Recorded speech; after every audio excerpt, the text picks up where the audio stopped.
Hello Boibles and Gurgles. This video is about the supply curve for a labour market. So what we want to get to is this.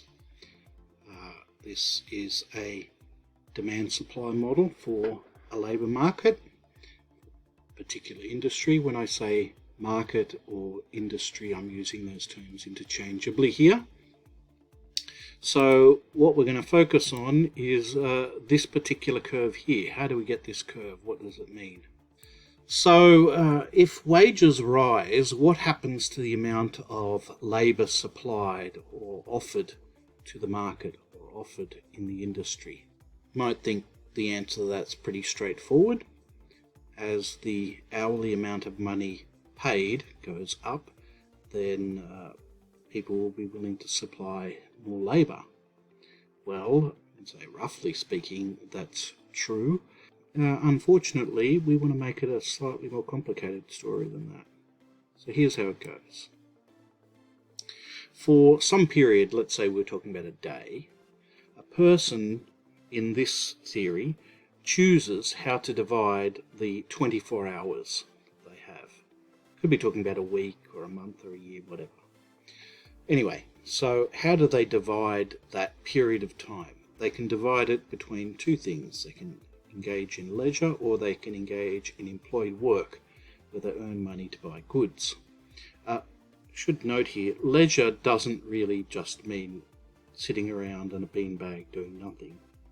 Leisure means all sorts of activities that don't involve employed work. So that means playing with your pets or playing a game or watching TV or doing gardening or volunteering, helping the poor or whatever. So here's a couple of things we need to bear in mind when we're trying to figure out this problem. So obviously the wage rate multiplied by the number of hours worked is going to give a certain amount of income to a person. And with that income, what do you do with that? Ultimately, you're using that income for consumption, from which you derive utility or satisfaction. Because you're choosing between employed work so you can buy goods and services to consume and leisure, you have to bear in mind that that wage rate, which I'm going to call a little w, equals the opportunity cost of leisure. That is, that which you have foregone if you engage in leisure. So, for example, if the wage rate that you could be paid is $20 an hour, then by engaging in 1 hour of leisure, you forego $20 of income for consumption. So how do you make your decisions about whether to engage in leisure or to offer your services for work? Well, we're going to use the equimarginal principle because we're going to assume that you're a perfectly rational agent. If the wage rate you're paid, the hourly rate, for which you can then consume goods and services, is greater than the marginal benefit of an hour of additional leisure, then you should supply your labour to the market.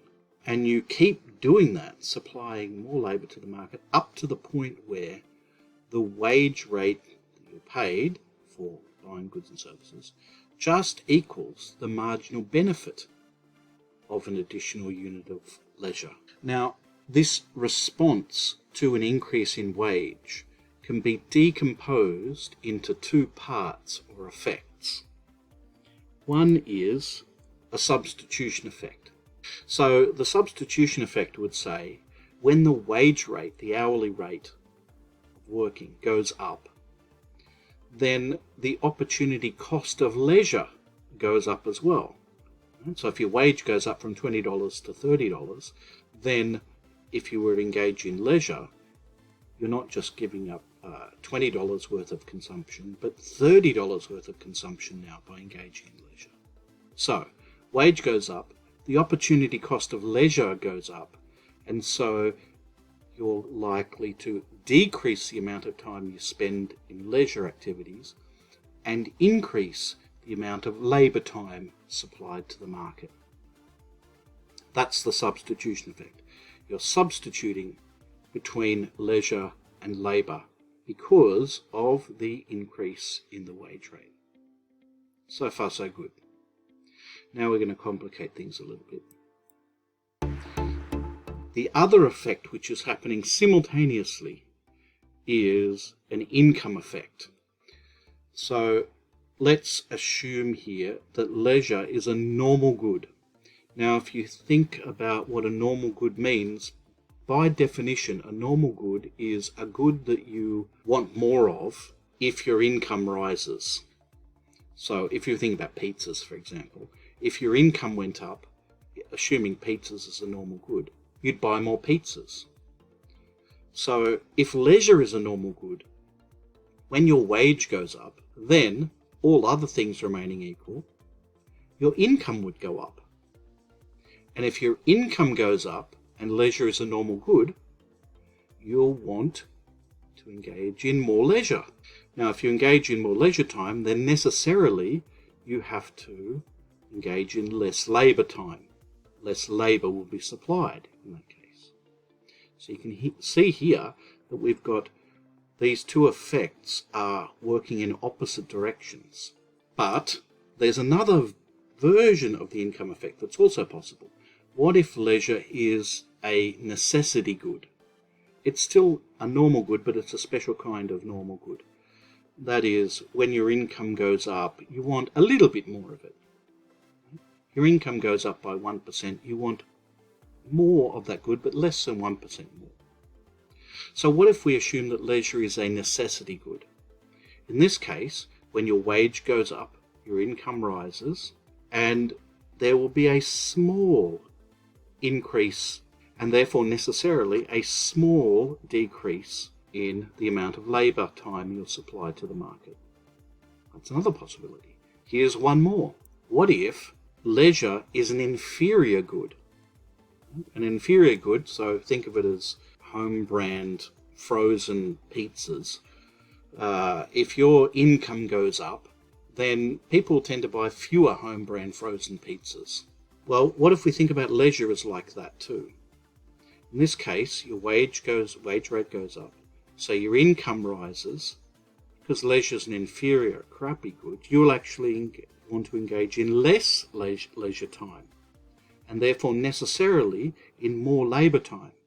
In this last case, the substitution and the income effect reinforce each other. Wage goes up, substitute, increase amount of labour supplied. In this last case, wage goes up, blah, blah, blah, increase the amount of labour time supplied to the market.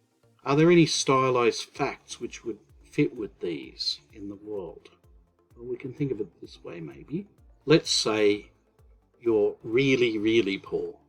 In that case, leisure is an inferior good. If your wage rate goes up and you're really poor, then we get the normal substitution effect. We want to engage in more labour, less leisure. But because your income's risen, you'll have a negative income effect and you'll want to engage in more labour. So overall, these two effects reinforce each other to get an overall large increase in the amount of labour supplied due to the increased wage rate. What if you were just kind of getting by? In that case, we might say that leisure is a normal necessity good. So if your wage rate goes up, you get the normal substitution effect. You will tend to engage in more labour. There'll be an income effect, but the income effect, you'll want to engage in more leisure, so you'll decrease the amount of labour you engage in, but not much of a decrease in the amount of labour you'll engage in. So the increase in labour supplied due to the substitution effect is greater than the decrease in labour supplied due to the income effect. So overall, there's an increase in the supply of labour. If you were kind of in between just getting by and being really rich, well, in this case, we might say that leisure is a normal non-necessity, but We get a special case when your wage rate rises. You get the normal substitution effect of you'll increase the amount of labour supplied, but you'll get an equal and opposite income effect, where the quantity of labour decreases, so that these two cancel out, and so that there's no change in the amount of labour supplied, despite the fact that the wage rate's gone up. And what if you were really rich? In that case, leisure might be a superior good. A superior good is when, say, for example, your income goes up, let's say it's, luxury cars. When your income goes up by, say, 10%, the quantity demanded of superior goods goes up by more than 10%. So you get a really big increase. So let's say leisure is a superior good for the very rich. In that case, we get this interesting effect where when the wage rate rises, the income effect is bigger than the substitution effect. Your income rises, and so you will engage in more leisure, much more leisure than you did before, and you'll actually decrease the amount of labour that you supply to the market to such an extent that it swamps the substitution effect, so that overall, when your wage rate goes up, the quantity of labour supplied falls. Let's put these all together. So let's say really low wages, really poor. The substitution and income effects reinforce each other. The substitution effect, when your wage rate rises, you'll supply more labour, and the income effect, you'll supply more labour. So we get something like this. And then you're just getting by. The substitution and income effects are opposed to each other in this case. So when the wage rate rises, you'll increase the quantity of labour supplied due to the substitution effect, and you'll decrease the quantity of labour supplied because of the income effect, but the substitution effect is greater than the income effect. So you get an increase in supply, but the labour supplied is not as responsive to a change in wages as it was before. What if we get to this in-between point, where the substitution and income effects are opposed, but they cancel each other out? So the wage rate goes up, but the quantity of labour supplied doesn't change. Lucky last, what if you were really rich? And the substitution and income effects are opposed, but this time when your wage rate rises, the income effect, which encourages you to engage in much more leisure and cut back on the amount of labour you supply, swamps the substitution effect of increasing the quantity of labour supplied. So overall, what ends up happening is the wage rate goes up and you supply less to the market, less labour time supplied to the market. So we end up with, for an individual worker, theoretically anyway, this thing called a backward bending individual labour supply curve. So we can smooth it out a little bit, so it looks a bit like this. However, when we come to the industry labour supply curve, not just an individual, when we're talking about an industry as a whole, generally what we'll assume is that the labour supply curve is always upward sloping. That's partly for convenience, otherwise things get very messy, but also there's some justification for it. And the justification goes something like this. As the wage rate increases, most of the existing workers who are supplying labour already are willing to work longer. They're willing to supply more. Because most of them are not rich. Most of them are in this region. They're in this region here, normally. Right? You never get to the backward bending part. They're not that rich. That's one reason. Another reason is that as the wage rate goes up, it might attract workers who were in other industries to supply their labour to this industry. Okay? So the quantity of labour supplied will go up because you're adding more workers from another industry due to wages rising in this one, relative to some other industry. And lucky last, it might attract, an increase in the wage rate might attract non-workers to supply their labour to this particular industry. So people who were engaged in quote-unquote leisure full-time, so to speak. That is, doing all sorts of other non-waged work or non-waged activities. So for all of these reasons, generally speaking, we would say that the labour supply curve will tend to be upward sloping. Well, that's the story we like to tell anyway. So let's just make it straight lines from now on.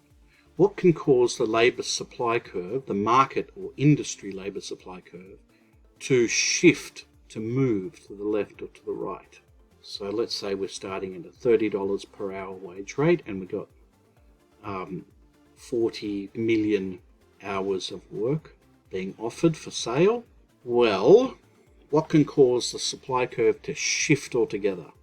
So this means assuming or imagining that the wage rate itself didn't change. So there's no change in the wage rate, so this is not a cause of the supply of labour changing. Well, it could be because there's changing wages in other occupations, in other industries. So, for example, if the wage rates being offered in other industries fall, then people might want to leave those industries and they will enter this industry perhaps. And so you get an increase in the amount of labour supplied despite the fact that the wage rate hasn't changed. It could also be because of a changing number of potential workers. That is, say for example, you might just have, increased migration. There might be changing benefits of not working. So if the benefits from not working, not engaging in wage labour, if those benefits fall, then people might enter the industry to supply their labour to try and earn some income. Or there might be non-wage benefits, subsidies, or income taxes, which change people's preferences to work rather than to not work. And it's all in reverse as well. You could have increasing wages in other occupations, so people want to leave this market, even though the wage rate hasn't changed. Or there might be an exodus of potential workers. Right? They all might be sent off to war or something like that, and so on. So you can get a shift in the supply curve to the right, an increase in supply, or a shift to the supply curve to the left, a decrease in supply, despite the wage rate itself not changing or independent of that wage rate.